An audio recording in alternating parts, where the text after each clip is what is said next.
Alors Patrice, pour commencer. Oui, une photo que j'ai trouvée stupéfiante.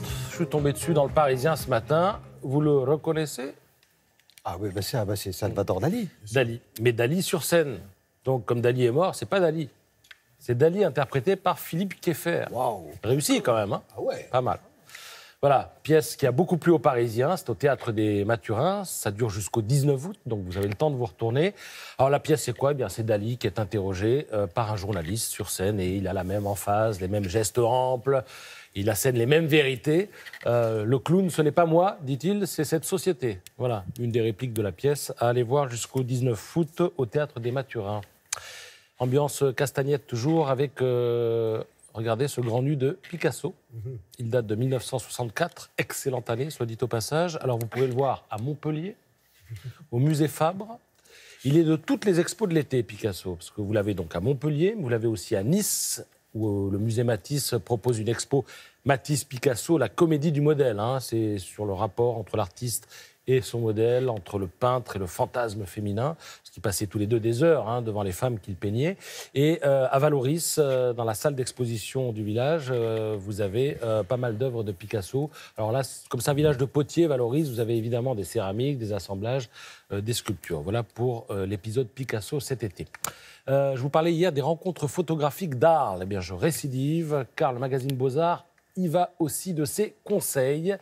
Il propose notamment de voir cette exposition consacrée à une série sur le village Potemkin. Alors, l'expression village Potemkin, eh bien, ça désigne un décor en carton-pâte utilisé à des fins de propagande. C'est une expression qui date de 1787, lorsque l'impératrice Catherine II de Russie rendit visite à des provinces nouvellement annexées. Et alors, son ministre de la guerre s'était dit, tiens, je vais ériger de luxueuses façades afin de cacher la misère des villages, notamment en Crimée. Et voilà, cet art de l'escamotage a donné une idée à un photographe, Gregor Seiler en l'occurrence. Il a pisté tous les décors fake, j'allais dire, du monde. Alors, on tombe par exemple sur une cité irakienne qui a été érigée en plein désert californien, sans doute pour s'entraîner. Il y a aussi des répliques de places européennes en Chine. Il y a des quartiers reconstitués pour l'entraînement au combat urbain. Ça, on le trouve par exemple en France. Toutes ces photos donc, sont réunies dans cette exposition. Et puis, autre exposition que vous trouverez à Arles, elle est intitulée « Le Dernier Testament ». Alors, c'est une expo autour de 7 personnages. Ils étaient agents de la circulation, employés des services secrets britanniques ou tout simplement paumés. Et un jour, ils ont décidé de devenir Jésus. Donc, ils ont monté leur business. Voilà. Alors, lui, il est devenu Jésus.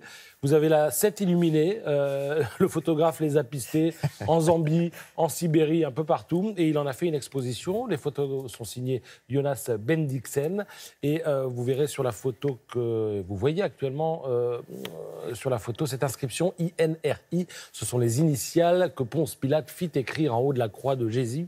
INRI, ça voulait dire tout simplement Jésus-Christ, roi des Juifs. Voilà, tout cela est à lire dans le magazine Beaux-Arts. Merci Patrice.